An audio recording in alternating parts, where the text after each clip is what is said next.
그러면은 이제 또 본격적으로 이 책과 관련된 질문일 텐데요. 이게 상대성 이론이라고 말하면 가장 먼저 사람들이 떠올리는 거는 역시 시간 여행이다. 그럼 이게 미래로의 시간 여행이 흔히들 가능하다고 하잖아요. 이론적으로는 어떻게 가능한 거예요?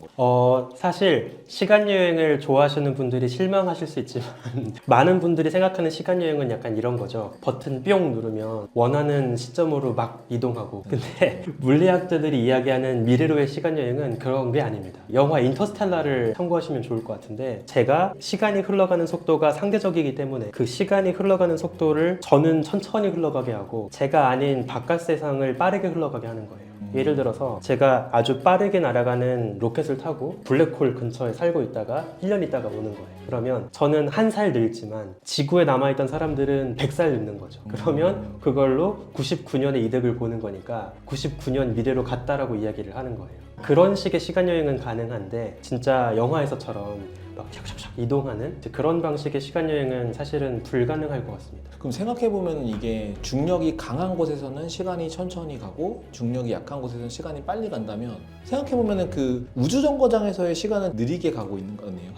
맞아요. 그래서 그 실제로 우주인 중에 진짜 막 1년 가까이 근무했던 사람이 있거든요. 그래서 그 사람한테 나사가 어떤 별명을 지어줬냐면 제일 오랫동안 시간여행을 한 사람이라고 지어주었어요. 물론 그래봤자 수 밀리초 정도의 차이지만 물리학적으로 엄밀하게 보면 그 사람은 지구에 있던 다른 가족들에 비해서 수 밀리초 더 미래로 가버린 거죠. 이거 되게 재밌는 개념인데 그럼 예를 들면 저희가 만약 화성으로 이주한다고 치면 화성에서의 중력과 지구의 중력은 다르잖아요. 그럼 거기서 시간의 흐름과 지구에서의 시간의 흐름이 다르겠네요. 네. 실제로 엄밀하게 보면 화성과 지구의 중력은 다르기 때문에 더 중력이 강한 지구에서 조금 더 시간이 느리게 흘러갈 거예요. 실제로 그 한 다큐멘터리를 제가 재밌게 본 적이 있는데 어떤 실험을 했냐면 산 꼭대기에 가서 원자시계를 2개를 들고 하나는 땅에 있는 호텔, 하나는 산 꼭대기 호텔 이렇게 두는 거예요. 그 다음에 며칠 동안 원자시계가 흘러가게 합니다. 그러고 나서 나중에 시계를 딱 같이 만나게 해보니까 아주 미세하게 시간이 어긋나 있어요. 그러니까 지구에서만 해도 높은 산 꼭대기로 갈수록 중력이 약해지니까 시간이 더 빠르게 흘러간다는 효과가 입증이 되는 거죠.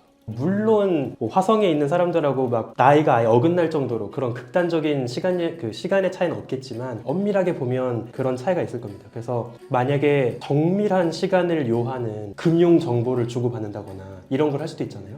그럼 그런 걸 할 때에는 당연히 그런 걸 다 보정을 해야 될 거예요. 화성에 있는 가족한테 송금을 하겠다라고 하면 그때 그런 시간의 어긋남을 다 보정을 해줘야겠죠. 그럼 이게 지금 미래로에 대한 시간 여행을 말씀을 해주셨는데 과거로의 시간 여행도 종종 나오잖아요. 근데 대중매체에서는 보통 웜홀을 통한 과거로 시간 여행을 많이 얘기를 하는데 천문학자 관점이 좀 궁금하긴 해요. 웜홀이 실제로 뭐 발견이 됐는지 아니면 발견이 안 됐다면 그렇게 추정이 되는 무언가가 있는지 그런 게 좀 궁금하거든요. 그래서 과거로의 시간 여행은 보통은 이론적으로라면 어떻게 생각하고 있는지 그렇게 궁금해요. 일단 안타깝게도 저를 비롯한 많은 과학자들이 갖고 있는 고정관념에 따르면 과거로 가는 건 절대 불가능하다고 생각을 합니다. 왜냐하면 과거로 가는 순간 모든 그 물리 법칙의 인과관계가 깨져버리거든요. 가장 대표적으로 흔히 할아버지 역설이라고 하는 거 있잖아요. 제가 시간여행을 해가지고 할아버지를 해치면 그러면 나는 어떻게 될까? 그럼 갑자기 막 영화에서처럼 막 하얗게 없어지나? 막 이런 생각을 할 수 있잖아요. 근데 그런 모순이 발생하기 때문에 아마 과거로의 시간여행 자체를 우주가 허락하지 않을 거다라는 게 일단 많은 물리학자들의 생각이에요.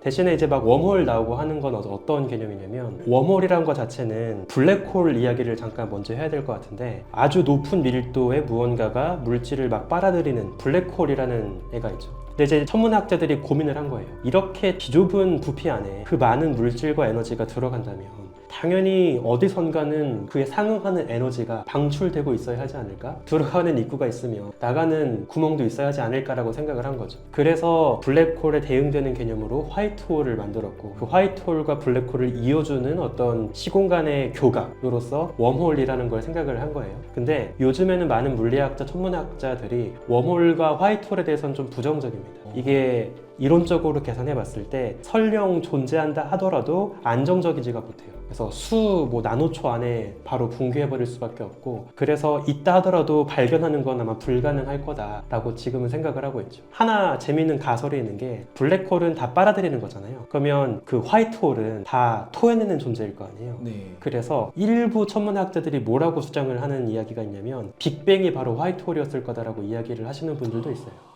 오, 너무 신기하네. 네. 근데 사실 본질적으로 보면, 그러니까 수학적으로만 보면 성질이 이게 똑같거든요. 근데 이건 확인은 할 수 없는 이야기니까 아직은 그냥 흥미로운 가설 정도로만 보면 될 것 같습니다. 그러면은 뭐 이것도 좀 황당무계한 얘기일 수도 있는데, 빅뱅이라는 현상이 여러 군데서 일어났고 그럼 우주가 여러 개일 수도 있다, 그런 것과 시간 여행은 또 관련이 없는 건가요? 일단 되게 어려운 질문인데요. 제가 아는 선에서만 말씀을 드리면, 우리가 이야기하는 이 시간이라고 하는 건 우리 우주 안에서의 시간을 이야기를 하는 거예요. 그러니까 많은 분들이 빅뱅이라고 하면 우주 공간만 탄생했다고 생각을 하거든요. 근데 빅뱅 이후부터 시간도 시작합니다. 우리가 지금 이야기하고 있는 인간의 물리 법칙 속에서의 시간은 우리가 살고 있는 우주에 국한된 시간인 거예요. 다른 우주가 있고 거기도 시간이 있고 할 수 있겠지만, 그거에 대해서는 우리가 이야기를 할 수가 없는 거죠. 근데 이 책 마지막 챕터에 보면은 블록 우주 세계에서는 시간이라는 개념은 존재한다, 다만 시간의 흐름이 존재하지 않을 뿐이다. 무슨 말인지 모르겠거든요.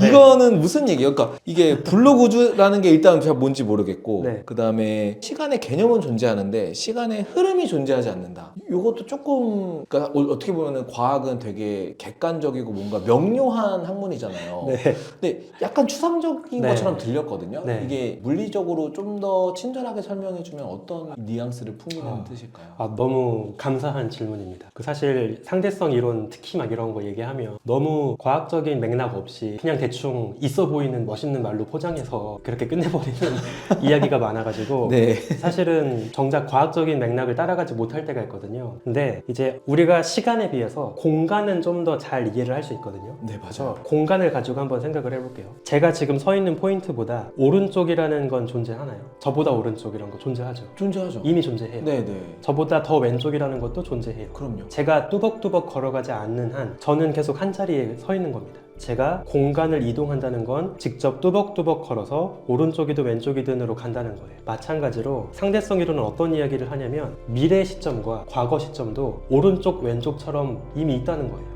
공간 무대가 쫙 펼쳐져 있듯이 우리가 살고 있는 무대 바깥에 앞으로도 뒤로도 미래와 과거 시점이라고 하는 것들이 쫙 있다는 거예요. 다만 우리는 안타깝게도 3차원의 존재다 보니까 시간을 초월해서는 걸어 다닐 수가 없습니다. 만약에 시간의 제약 없이 자유롭게 공간처럼 누빌 수 있는 존재였다면 오른쪽도 가고 왼쪽도 가는 것처럼 과거도 가고 미래도 가고 할 수 있었겠지만, 우리는 그 시간의 제약에 갇혀있기 때문에 계속 한쪽 방향으로만 흘러갈 뿐이지만, 어쨌든 우리가 살고 있는 포인트 바깥에도 이미 미래와 과거는 존재하고 있다는 거예요.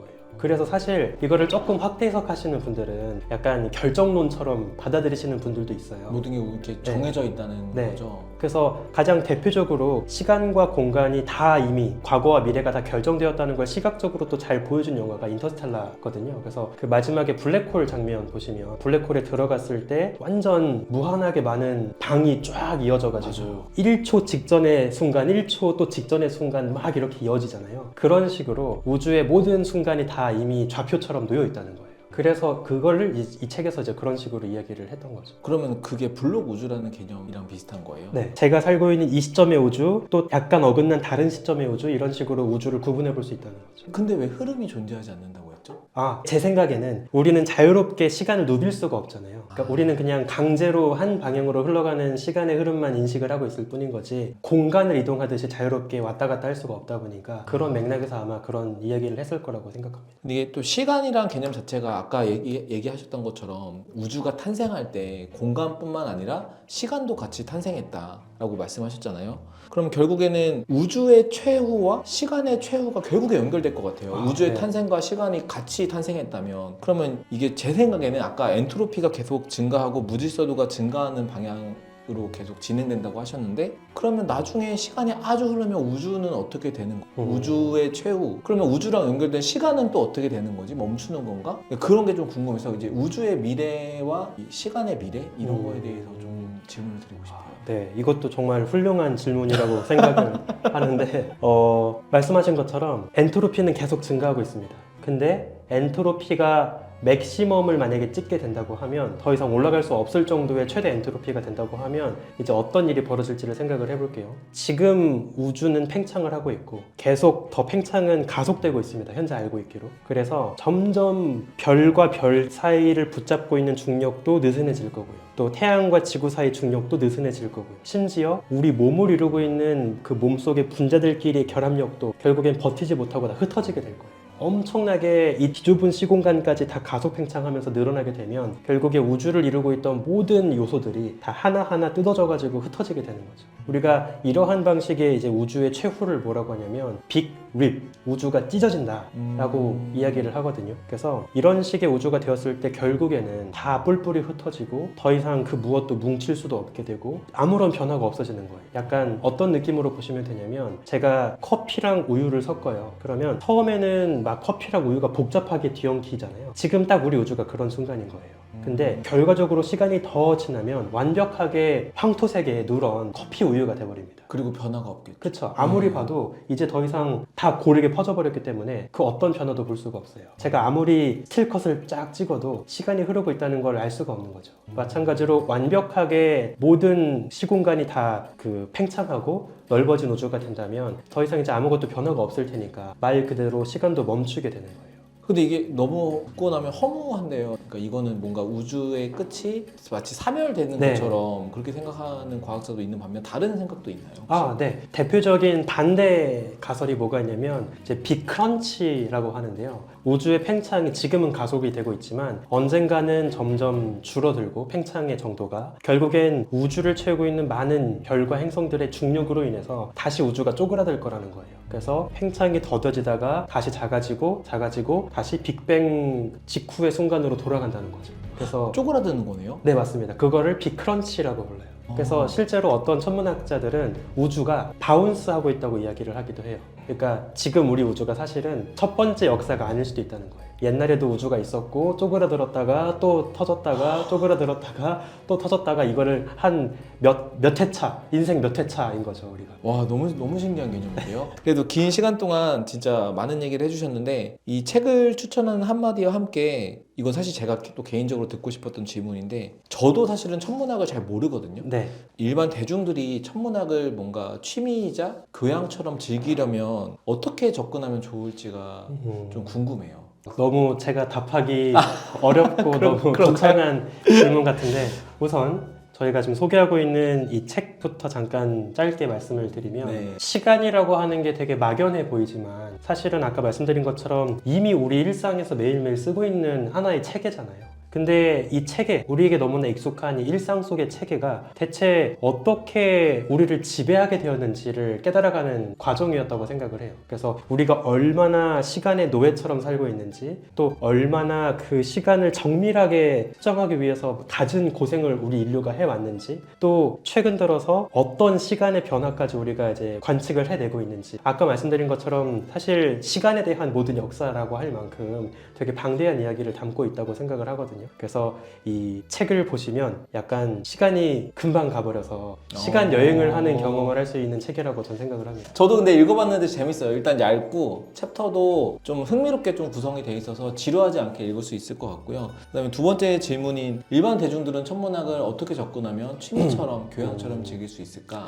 이 부분은 저도 아직도 고민하고 있는 어. 지점이기도 해요. 저도 뭐 나름 과학 대중화 한다고 이렇게 강연도 하고 책도 쓰고 하고 있지만 과연 직업이 천문학자가 아닌 일반 자신의 생업을 살아가는 많은 사람들이 어디까지 천문학을 즐길 필요가 있을까? 그리고 그들이 왜 이걸 알아야 할까라는 질문은 전 아직도 답을 못 찾고 있거든요. 다만 한 가지 생각은 많이 알 필요는 없다고 생각해요. 대신에 지속적으로 궁금해만 해주셨으면 좋겠어요. 제가 생각했을 때 과학자들의 역할은 일반 시민들이 궁금해한 것들, 평소에 궁금하지만 본인이 연구자가 아니어서 직접 답을 찾을 수 없는 그런 본질적인 질문들에 대해서 대신 답을 찾아주는 사람들이라고 생각을 하거든요. 그게 저는 과학자가 갖고 있는 사회적 역할이라고 생각을 해요. 만약에 일반 시민분들이 더 이상 궁금해하지 않는다면, 더 이상 질문을 갖지 않는다면 과학자란 직업 자체가 존재할 수가 없게 된다고 생각을 하거든요.